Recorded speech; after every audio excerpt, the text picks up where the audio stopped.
guys. Welcome to this episode of the Trainer Feed. We are your hosts. My name is Angel Sanchez, and we have Jacques de. Hey everyone, how's it going? And David Bravo is taking a leave of absence. He's in Chicago seeing his wifey. He's seeing his wifey. This is true. You got to make time for the wifey all day. On this episode, we're just going to cover one topic, which is stability training.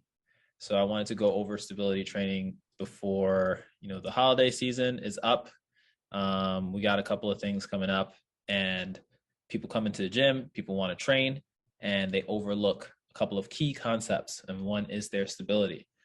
I've just seen it over and over again, where as soon as people take their feet from a parallel stance or from right directly underneath their hips, and they go into something like a asymmetrical stance or staggered stance or unilateral stance, it becomes like a game of Jenga almost, and their whole body is shaken. Similarly, at the shoulder, same thing, where things above over the head tend to be a lot less stable. So focusing on those two areas in particular will be really good when you guys are getting back into the gym and or back onto your programs. And I've spoken about this a little bit before. Fixing up the foundation or the base support seems to help, and focusing on progressions and regressions. But before we dive into things to help with that, Jacques, have you experienced some of that stuff with either yourself or clients, them either lacking stability or needing to work on stability, or maybe even a bit for yourself?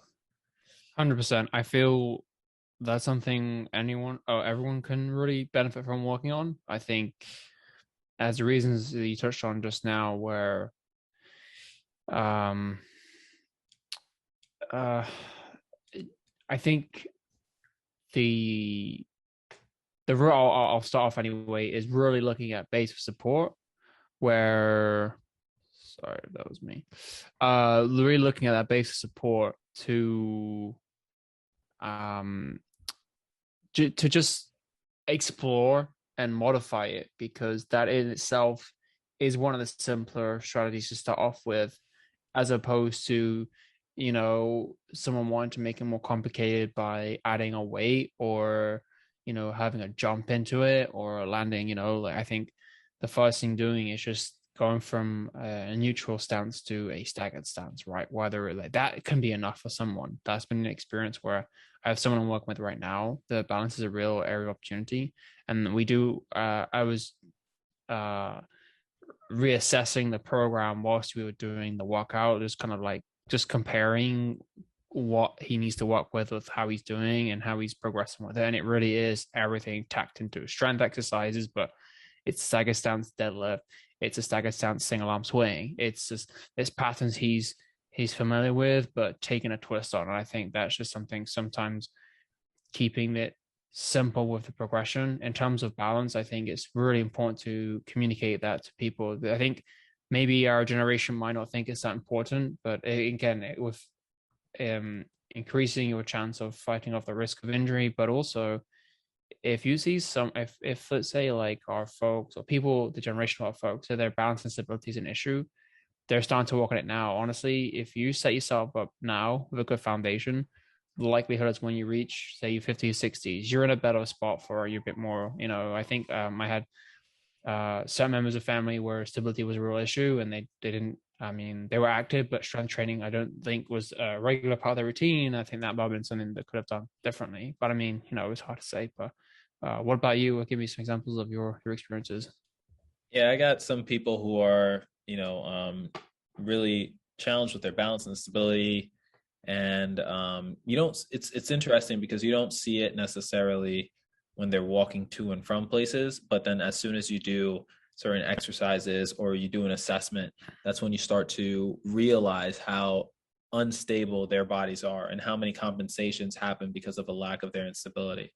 So another question I was going to ask you is, when you start training people, do you have a part of your assessment where you go over some part of their, is there some stability component to it?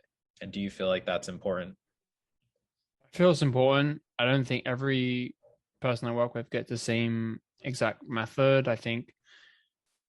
Um, I think it's not a great answer, but I think it really can just depend. I typically think even if someone is exhibiting good stability or balance, in the FMS, for example, I still think those are going to be things we're going to work on. Maybe just look a little different where they have already a good foundation. So a stagger stance, single arm deadlift of a kettlebell, for example, it's something that's going to be pretty straightforward, but that can already just start telling them, like you're going to feel one hamstring being more active than the other because you have that split stance, or just again thinking to push to the ball of the feet. And I often cue a couple of clients where they're in the stagger stance and that back heel is on the ground. I was like, oh well, you're changing the exercise there. It's not a bad thing, but you're just changing. We're trying to work on your balance, and I think you just have to emphasize that doing this slowly, not rushing it. And we spoke in the Mm-hmm. past where your example was of carries and people like beam across the floor. Like, oh, that's it. I'm done. Like, that wasn't bad. Like, because he's like, Yeah. no, like just take your time in the exercise. Like, no, if you're doing it right, like you're gonna feel it. So, but going back to your question, I typically, I've used the FMS.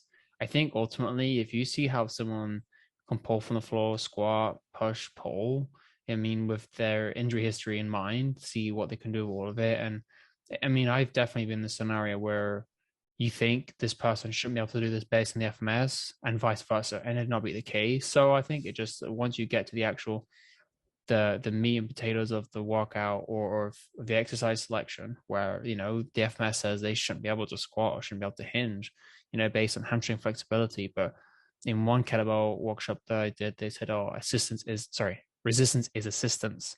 So that's not the case for everything. But let's say in a deadlift, for example, if someone did have restricted hamstring flexibility, having a load, assuming that it's not compromising their form or their spine, for example, that might be enabling them to help them to improve that pattern.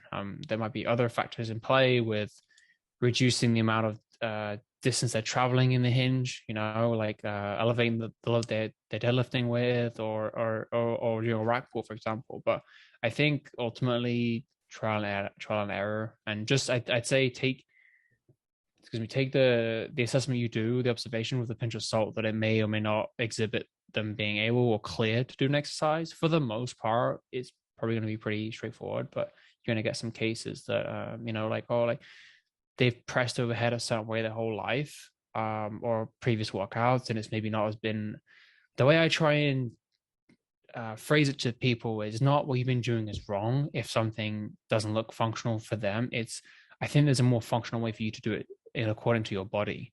So, like some people, the Arnold press doesn't feel good for them. But hey, like your anatomy might be of the, um, might be of the nature to be able to do an Arnold press pretty routinely without any pain. Someone else might be different, just depending on how they're put together. So that's just what I would say. It's just that's how I phrase it. Like, okay, you may have been doing this way. I think there's a more functional way for you to do it and just to be safe. That's how kind of I would put it. But going back to your original question, I think it can depend a little bit. How about you? Yeah, I mean, there's a lot that you kind of reminded me of. I think we should probably take some time, maybe when David's here, when David gets back from seeing his wifey, to talk about the FMS and or other assessment tools and how we each carry out our assessments. Just because I think to your point about sometimes you see something or you see somebody and you're like, if you do this, then likelihood is you won't be able to do that, or vice versa if you can do this, and then you see them carry out both movements and they look well, or you see them Right. carry out both movements and they look terrible. So one thing doesn't necessarily correlate to the other, and then how we can actually make assessments more specific for the client. Obviously it becomes tricky because people come from different places, but maybe having different assessment protocols depending on the person that you're actually working with. I think that will be something good to cover one of these days. But yeah, so I also have some stability work in my assessments as well. And generally speaking, off of that, I can start to put together some pieces that they might need to work on.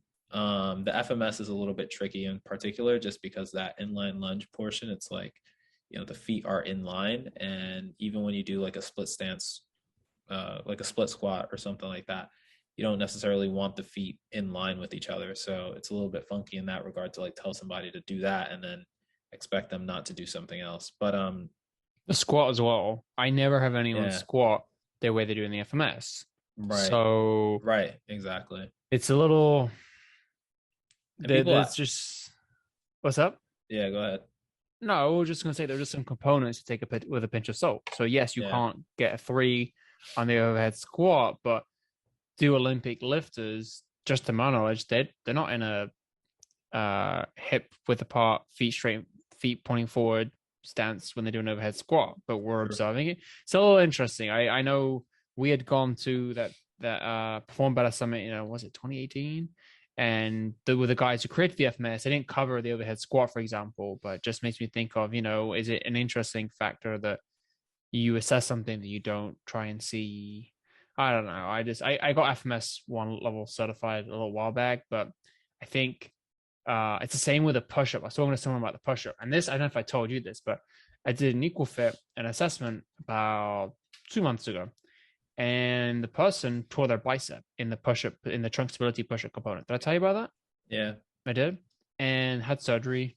There's 6-7 weeks out, like had their on their brace and whatnot, and you know, the doctor did say it was like a freak accident, so it was very unfortunate. I've never had that happen. Now, did I feel bad? Yes, because you never want anyone getting injured under your car, Hmm. under your watch. But the other thing as well is in the trunk stability push up in the FMS for a male, right? You start off with your hands shoulder width apart in line with your forehead. That's the first position. If you can push from there, it's a 3, correct? In a FMS, Don't quote me on it, but yeah.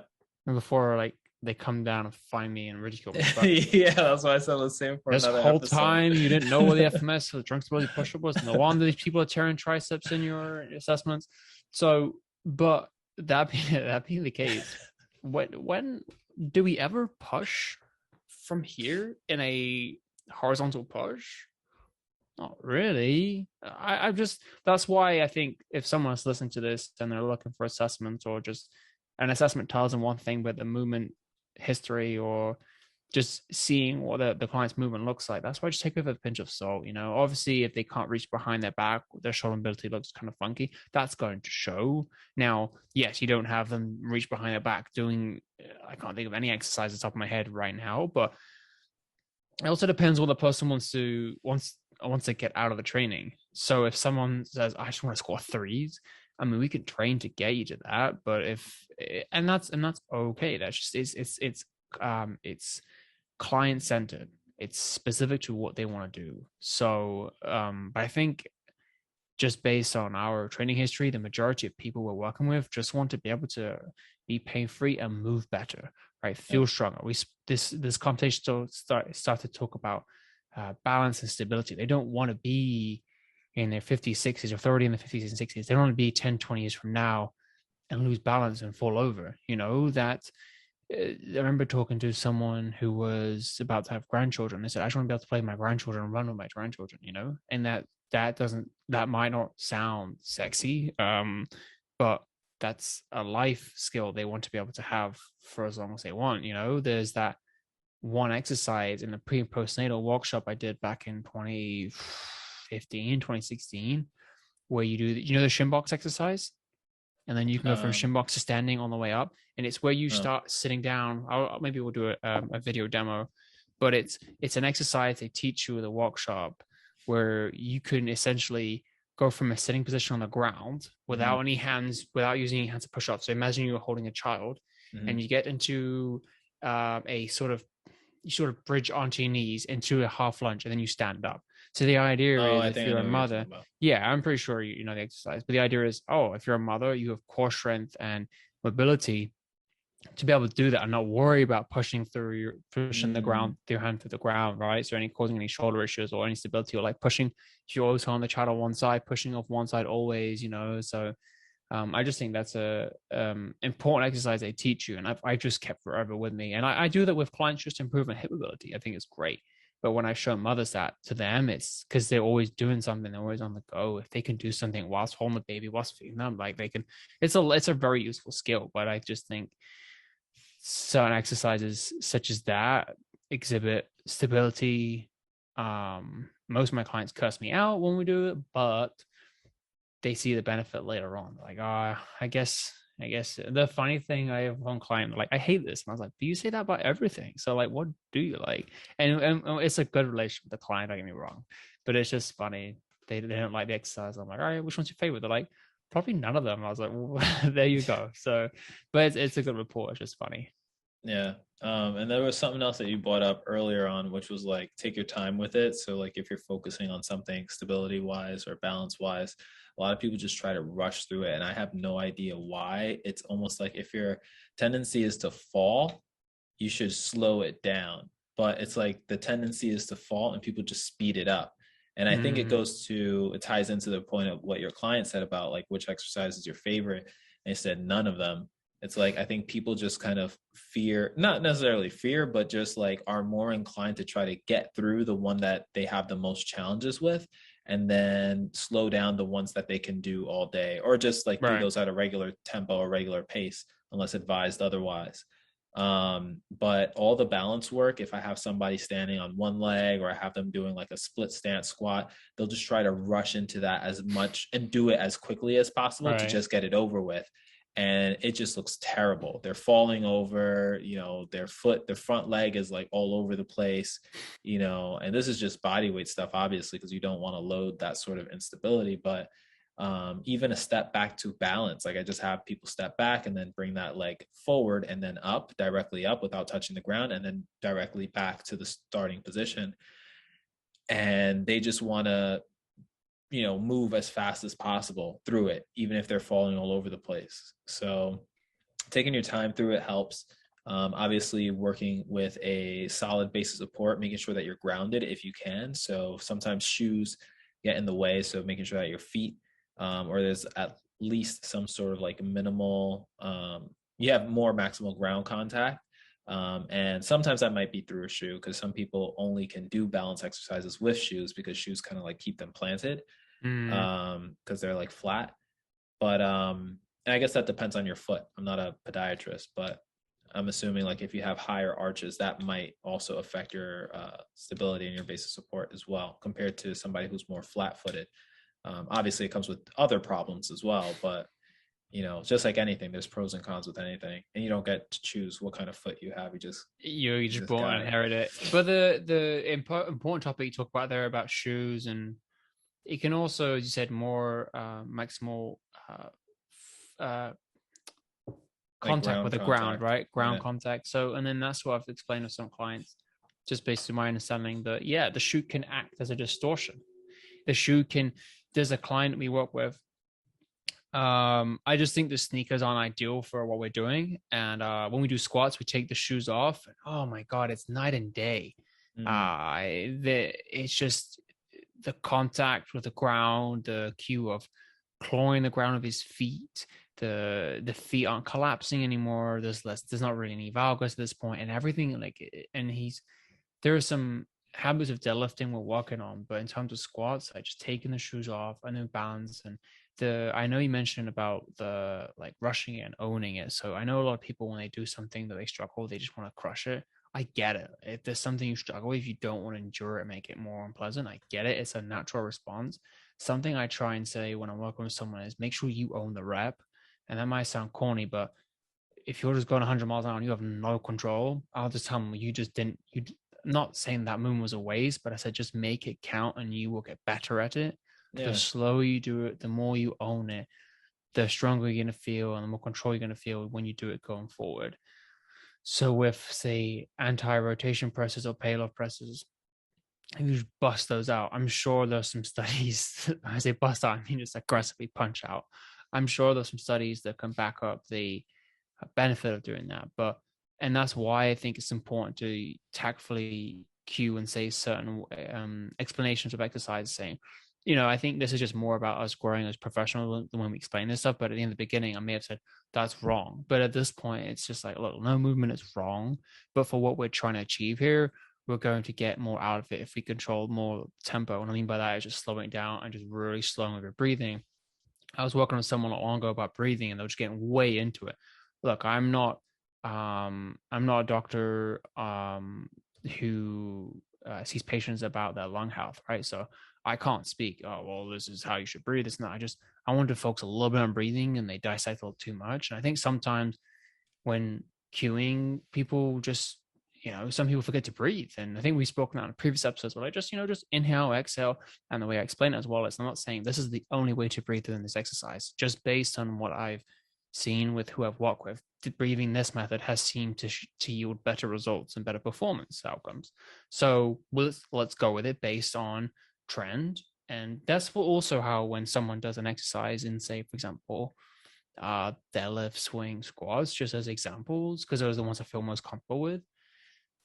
There's no wrong or right way of doing it. But going back to the shoe thing, as we mentioned, I think until I was with Alex, I never looked at, if you look on the street, people's feet, how they walk, whether they're inverted, everted, whether the arches are collapsed, whether the heels or the shoes are worn in. Do you ever do that, Angel? When you see on the street, do you ever just like people watch? And is it quite an interest? I mean, it's not something everyone would do, but what have you noticed when you do that?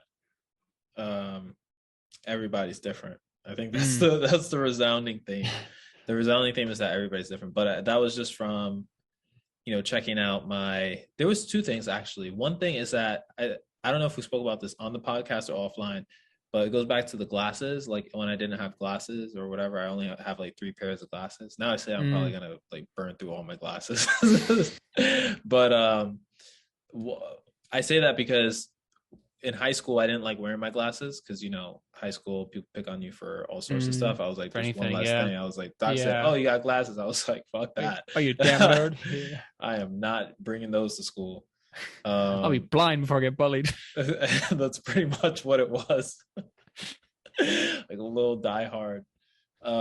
Anyway, but because of that, what I started to do was I started being able to notice people, like who people were from a distance based on how they were walking, as well as like, what they were wearing and things like that, their expressions, like if they were super energetic people and things like that. But I could tell who people were just based on like their profile, and then obviously like how their profile was moving through space. And then you mix that with, the PT job that I did some part-time work with. And then I started to notice little things because that was, part of it. Part of it is just observation of the patients, not only with the pathologies or the things that they're recovering from, but then also from an energy standpoint to see like, are they up today? Are they down today? Like what kind of mood are they in? Things like that. It just helps you from a customer service standpoint. And then when you go into training, same thing, like you're still looking at people and body. So I have been pretty aware of how people move, but maybe on a gross scale or a larger scale first, and then like a little bit more fine-tuned as it relates to fitness and wellness in the more recent years. But it is interesting to see that. And that's the biggest theme. People are very different. Everybody's different. And it's surprising that they have so many like cookie cutter things out there. It's like, how can you even have that when, parents and kids aren't even the same, right? Like, I don't know. Like the close and brothers and sisters sometimes. Although your brothers walk like you. Nah. Or you're one of them does. The one that I met, he walks just like you. That shit is crazy. I was like, holy smokes. You saw that kind of like that limp. I thought it was right? Because of your knee surgery. I thought that's why you walk like that. But he walks the exact same way.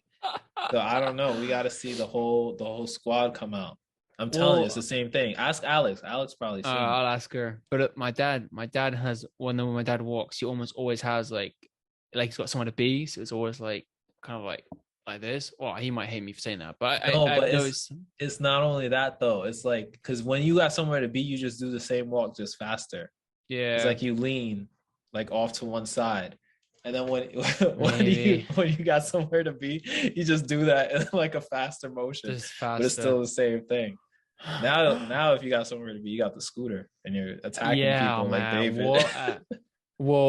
No, when I went to do the check for my LASIK, and I had to take a call, and I couldn't be on the subway, so I figured let me just take it on the scooter, and it was cool going over the Manhattan Bridge. It was like going up from the Lower East Side. It was like nice ride, but on the way up, maybe I had to tell you guys this, I hit like 3 people on the way up, and this was you hit 3 people. Yeah, like 5. What? When I mean hit people, I don't mean like I just ran them over. What I mean was they would just walk in the bike lane, not looking, headphones in on their phone, whatever, and I'd hit the brake. And my scooter, even if it's going 20 miles an hour, will still brake. The braking distance is still like 5 to 10 feet. So if I Oh wow, brake, yeah. I kind of like skip as I'm braking. I'm ringing my bell, braking, and as I hit them, like I like nudge them on the elbow I or see. like graze them. You Like, checked them. yeah, it wasn't like there's three bodies on the floor Yeah. back there or anything. Like, though, but I did knock into people, and They it's were like, looking for you. yeah, like I was talking to a member the other day, and she was saying, like you shouldn't ride these on the, which was nice. She was like, oh, that's like the Rolls Royce, and I was like, yeah, I wish it was a Rolls Royce. But she said, 10 years ago I rode my bike on the sidewalk and I got a ticket. I was like, yeah, I just don't think you should ride your bikes on the sidewalks. Yeah. And then she was saying something about, no one ever told us about the bike lanes. How it's kind of. I mean, I said, I honestly, the bike lane is kind of like the road where people are going pretty fast, and you don't just walk into the road without looking where you're going.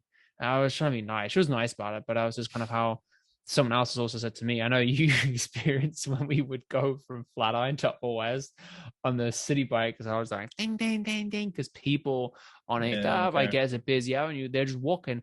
And the crazy thing is, I'm not going to hit anyone, but I'm also, people think it is a little sadistic. Like people walk thinking the car's not gonna hit them. I don't Yeah, that's stop. true. Like No, I that's true. go, and they're like, oh, they're shocked. And I was like, well, you are walking as red, like And then So the other thing is when people don't look, or yeah. people are walking the wrong way in the bike lane and look at me, and they're like, oh, and I'm like, well, what did you think was gonna happen?